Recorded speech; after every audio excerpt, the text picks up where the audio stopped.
ฒนาคุณภาพชีวิตคนจังหวัดแพร่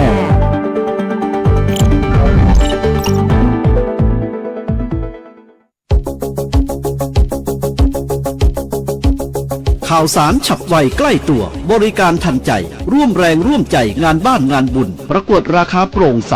และติดตามสภาพอากาศประจำวันโดยทีมข่าวสวทแพร่ FM 91 เมกะเฮิรตซ์สถานีข่าวดีของประชาชนคนเมืองแพร่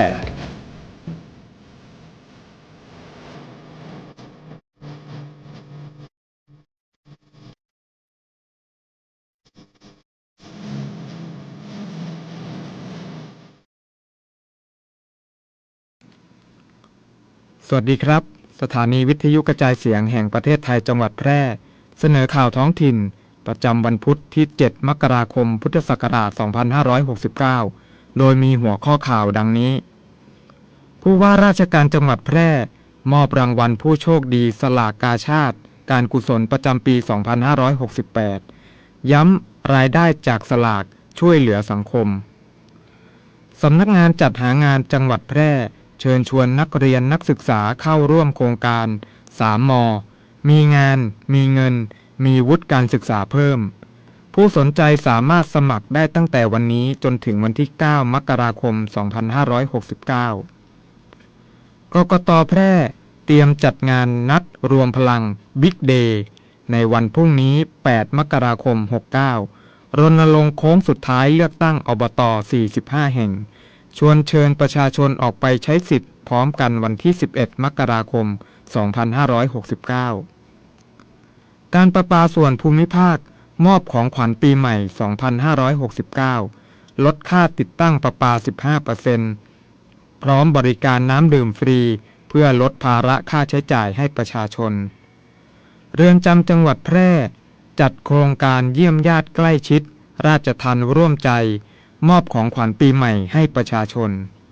ต่อไปเป็นรายละเอียดของข่าว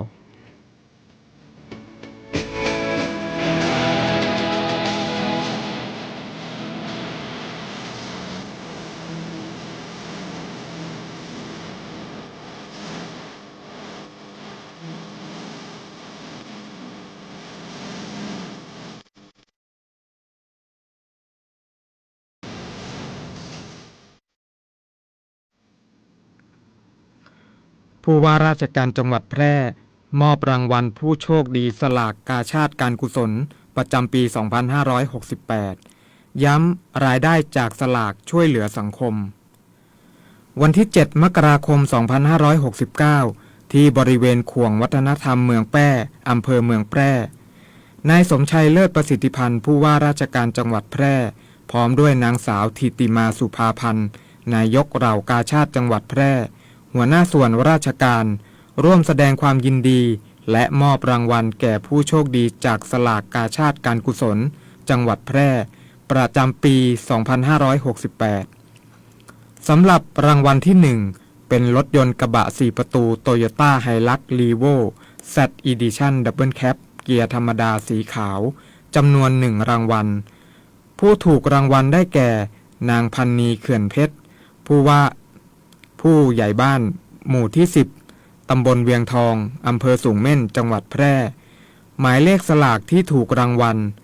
47114 รางวัลที่ 2 เป็นรถยนต์เก๋งมิตซูบิชิเกียร์อัตโนมัติสีเทา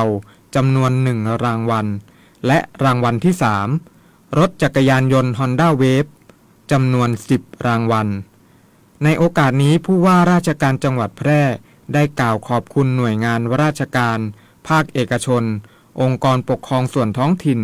ตลอดจนประชาชนชาวจังหวัดแพร่และผู้สนับสนุนของรางวัลทุกภาคส่วนที่ร่วมแรงร่วมใจสนับสนุนการจัดกิจกรรมออกสลากกาชาติการกุศลในครั้งนี้โดยรายได้หลังหักการใช้จ่ายทั้งหมดจะนำคืนสู่ประชาชนชาวจังหวัดแพร่ที่ยากไร้ด้อยโอกาสและได้รับความเดือดร้อนผ่านโครงการเยี่ยมบ้านเยี่ยมใจผู้ด้อยโอกาสผู้พิการและผู้ติดเตียงโครงการมอบทุนการศึกษาให้แก่นักเรียนนักศึกษาที่ยากจนโครงการปรับปรุงซ่อมแซมบ้านให้แก่ผู้ด้อยโอกาสที่มีฐานะยากจน ตลอดจนโครงการส่งเสริมและพัฒนาทักษะการพูดอ่านเขียนภาษาไทยเพื่อยกระดับคุณภาพชีวิตและสร้างโอกาสที่ดีให้แก่ประชาชนชาวจังหวัดแพร่ต่อไป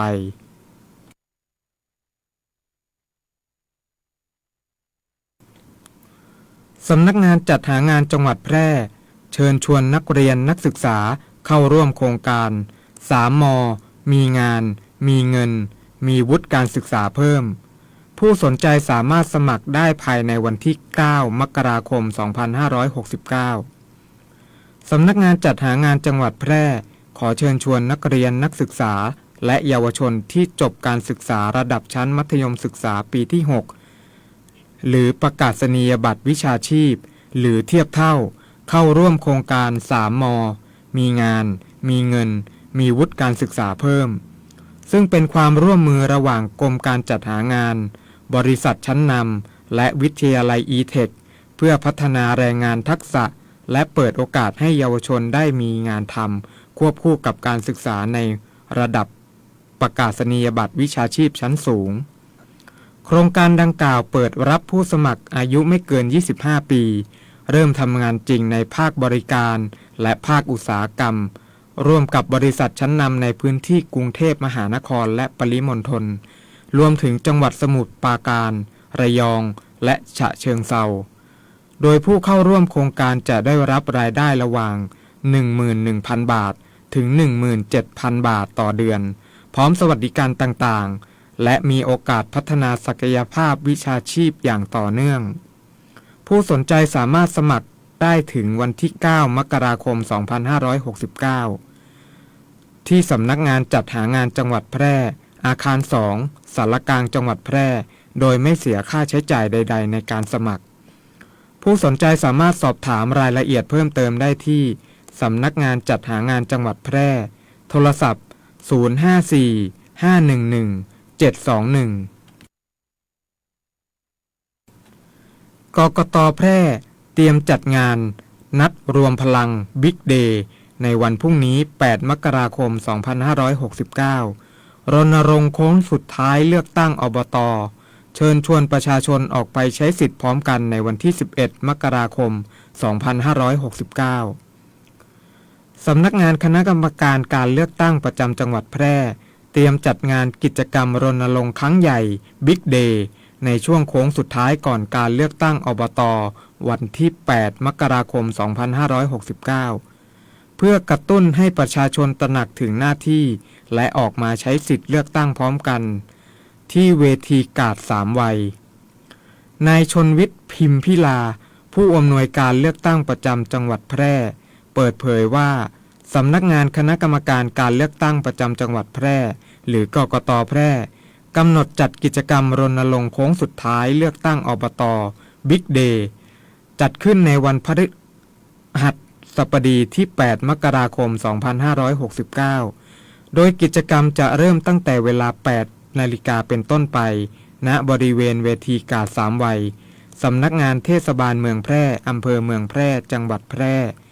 การจัดกิจกรรมในครั้งนี้มีวัตถุประสงค์หลักเพื่อรณรงค์และประชาสัมพันธ์เชิงลุก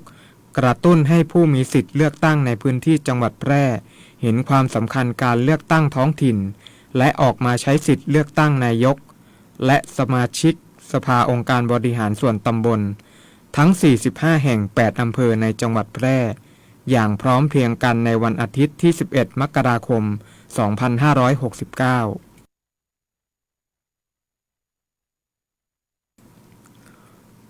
การประปาส่วนภูมิภาคมอบของขวัญปีใหม่ 2569 ลดค่าติดตั้งประปา 15% พร้อมบริการน้ำดื่มฟรีเพื่อลดภาระค่าใช้จ่ายประชาชนการประปาส่วนภูมิภาคขานรับนโยบายจากกระทรวงมหาดไทยจัดทำโครงการของขวัญปีใหม่ 2569 เพื่อเป็นการส่งมอบความสุขและช่วยลดภาระค่าใช้จ่ายให้กับประชาชนผ่านกิจกรรมหลักดังต่อไปนี้กิจกรรมลดค่าติดตั้งประปาใหม่ 15% สำหรับผู้ใช้น้ำประเภทที่อยู่อาศัยที่ติดตั้งมาตรวัดน้ำขนาด ในขนาดครึ่งนิ้วหรือ3/4 นิ้วในระยะไม่เกิน10 เมตรกิจกรรมที่ 2 บริการน้ำดื่มฟรีประชาชนสามารถรับน้ำดื่มสะอาดได้จุดบริการมินิสเตชันจำกัดคนละ20 ลิตรต่อวันและตู้กดน้ำดื่มณสำนักงานกปภ.การประปาส่วนภูมิภาคทั้ง234 สาขาทั่วประเทศ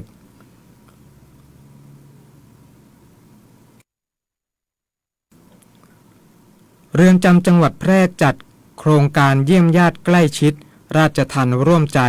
มอบของขวัญปีใหม่ให้ประชาชนเรือนจำจังหวัดแพร่จัดโครงการเยี่ยมญาติใกล้ชิดราชทัณฑ์ร่วมใจมอบของขวัญปีใหม่ให้ประชาชนประจำปีพ.ศ. 2569 เพื่อถวายเป็นพระราชกุศลแด่สมเด็จพระนางเจ้าสิริกิติ์พระบรมราชินีนาถพระบรมราชชนนีพันปีหลวงโดยมีวัตถุประสงค์เพื่อเฉลิมพระเกียรติและส่งเสริมความสัมพันธ์อันดีในครอบครัวของผู้ต้องขังการจัดกิจกรรมดังกล่าวเป็นไปตามมาตรฐานการเยี่ยมการติดต่อผู้ต้องขังเปิดโอกาสให้ญาติได้พบปะผู้ต้องขังอย่างใกล้ชิดในลักษณะเชิงบวกโดยไม่มีสิ่งกีดขวางสามารถสนทนาและรับประทานอาหารร่วมกันเพื่อสร้างความรักความเข้าใจและเสริมสร้างกำลังใจให้แก่ผู้ต้องขังที่มีความประพฤติดีอันจะนำไปสู่การปรับเปลี่ยนพฤติกรรมและการกลับคืนสู่สังคมอย่างปกติสุขสำหรับการจัดกิจกรรมกำหนดจัดขึ้นระหว่างวันที่ 27 ถึง 28 มกราคม 2569 นี้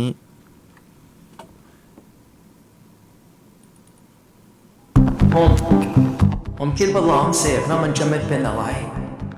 หรือเปล่าไม่เห็นผมเสียทั้งความไว้ใจและเสียอนาคต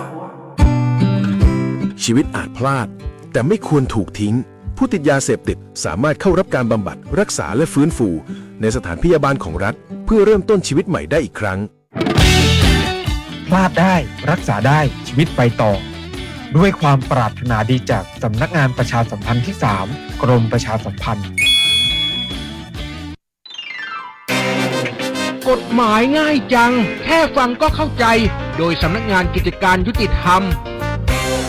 ตอนแพงเกินเหตุอาจผิดกฎหมายน้องคะเก็บเงินด้วยค่ะสักครู่นะคะทั้งหมด480 บาทค่ะอะไรอะน้องแค่ราดหน้า1 จานกับข้าวผัดแหนม1 จานแล้วก็น้ำเปล่าน้องคิดผิดหรือเปล่าคะร้านอื่นน่ะเขาขายเต็มที่ก็200เองนะกฎหมายว่าไว้ราคาอาหารที่จำหน่ายต้องไม่แพงเกินควรแต่ทั้งนี้ก็ต้องขึ้นอยู่กับที่ตั้งค่าเช่าสถานที่ทำเลแหล่งท่องเที่ยวรูปแบบร้านเป็นต้นหากพิจารณาแล้วพบว่าผู้ประกอบการหรือร้านค้าใดขายแพงเกินกว่าเหตุมีความผิดต้องโทษจำคุกไม่เกิน7 ปีหรือปรับเงินไม่เกิน 140,000 บาทหรือทั้งจำคุกและปรับเงิน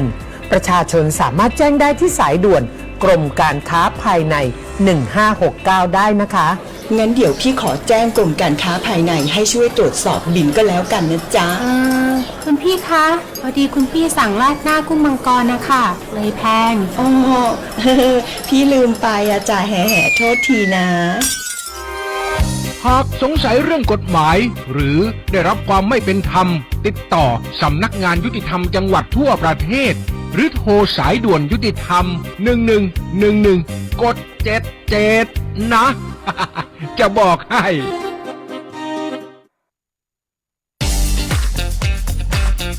ถึงเวลาปลุกพลังประชาชนกันอีกครั้งการเลือกตั้งนายกและสมาชิกอบต.วันอาทิตย์ที่11 มกราคม 2569 นี้ใครพร้อมบ้างอย่าลืมเตรียมหลักฐานที่รัฐออกให้ที่มีรูปถ่ายและมีเลขประจำตัวประชาชนให้พร้อมแล้วไปใช้สิทธิ์เลือกตั้งณหน่วยเลือกตั้งที่ท่านมีชื่อเปิดการออกเสียงลงคะแนนตั้งแต่ 8 โมงเช้าถึง 5 โมงเย็นเข้าคูหารับบัตร 2 ใบบัตรเลือกนายกอบต.สีชมพูกากบาทเพียงหมายเลขเดียวบัตรเลือกสมาชิกอบต.สีเขียวกากบาทได้ไม่เกินจำนวนที่พึงมีตรวจให้ชัวร์แล้วค่อยหย่อนบัตรเพื่อคะแนนที่ไม่เสียเปล่า1 เสียงของคุณคือพลังขับเคลื่อนตำบลทั้งตำบลเลือกคนดี คนเก่งมาทำงานเพื่อพวกเราตำบลของเราจะน่าอยู่ขึ้นได้ เริ่มที่การเลือกตั้งครั้งนี้เลย ความโปร่งใสคือหัวใจประชาธิปไตยอย่าลืมไปใช้สิทธิ์เลือกตั้งนายกอบต.และสมาชิกอบต.เพื่ออนาคตของตำบลของเราสร้างสรรค์ประเทศไทยพร้อมใจไปเลือกตั้ง ติดตามพยากรณ์อากาศประจำวันจากสถานีอุตุนิยมวิทยาแพร่ประจำวันพุธที่ 7 มกราคม 2569 ลักษณะอากาศทั่วไปของประเทศไทยประเทศไทยตอนบนมีอากาศหนาวเย็นลงกับมีลมแรงและอุณหภูมิจะลดลงอีก 1-3 องศาเซลเซียสโดยภาคเหนือภาคตะวันออกเฉียงเหนือและภาคกลางตอนบนมีอากาศหนาวถึงเย็นส่วนภาคกลางตอนล่างรวมทั้งกรุงเทพมหานครและปริมณฑลภาคตะวันออกและภาคใต้ตอนบนมีอากาศเย็นในตอนเช้าเนื่องจากบริเวณความกดอากาศสูงหรือมวลอากาศเย็นกำลังค่อนข้างแรงจากประเทศจีนปกคลุมประเทศไทยตอนบนขอให้ประชาชนดูแลรักษาสุขภาพเนื่องจากสภาพอากาศที่หนาวเย็นลงรวมทั้งระวังอันตรายจากอัคคีภัยเนื่องจากสภาพอากาศที่แห้งและลมแรงฝุ่นละอองในระยะนี้ประเทศไทยตอนบนมีการสะสมของฝุ่นละอองหมอกควันอยู่ในเกณฑ์น้อยถึงปานกลางโดยมีแนวโน้มลดลงเนื่องจากลมที่พัดปกคลุมมีกำลังแรงขึ้นพยากรณ์อากาศบริเวณภาคเหนืออากาศเย็นถึงหนาวและอุณหภูมิจะลดลงอีก 1-3 องศาเซลเซียสอุณหภูมิต่ำสุด 11-16 องศาเซลเซียสอุณหภูมิสูงสุด 26-30 องศาเซลเซียสบริเวณยอดดอยอากาศหนาวถึงหนาวจัดและมีน้ำค้างแข็งบางแห่งอุณหภูมิต่ำสุดอุณหภูมิต่ำสุด 2-10 องศาเซลเซียสลมตะวันออกเฉียงเหนือความเร็ว 10-25 กิโลเมตรต่อชั่วโมงพยากรณ์อากาศบริเวณจังหวัดแพร่อากาศหนาวอุณหภูมิจะลดลงอีก 1-3 องศาเซลเซียสทัศนวิสัย 1-10 กิโลเมตรลมตะวันออกความเร็ว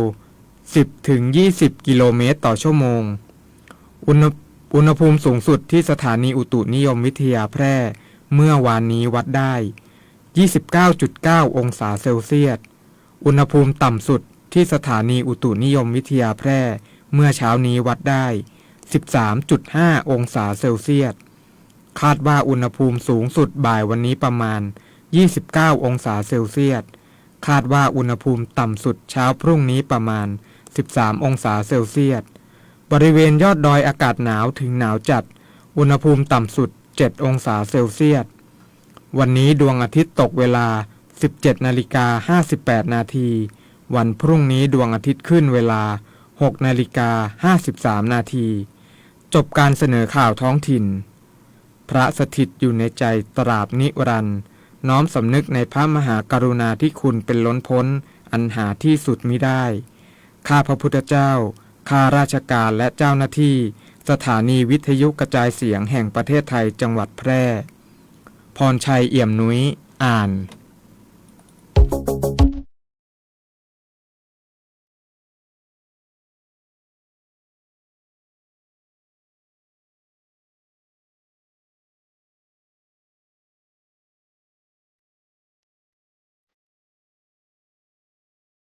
ถ้าชีวิตของคุณคือหนังหนึ่งเรื่องคปภ.เฮาบ่ใจผู้กำกับแต่เฮาคือผู้สนับสนุนตียาให้ตัวเอกอย่างคุณได้ปะกับฉากจบอย่างแฮปปี้เอนดิ้งดังนั้นกู้เหตุประกันภัยสิทธิ์ของคุณต้องได้รับความคุ้มครองหากเกิดข้อพิพาทบันทึกเหตุการณ์เก็บหลักฐานติดต่อบริษัทประกันภัยและเพื่อความมั่นใจคปภ.พร้อมให้คำปรึกษาเพิ่มเติมทุกกรณีเพื่อกู้สิทธิ์ของคุณได้รับความเป็นธรรมอย่างแท้จริงสายด่วนคปภ.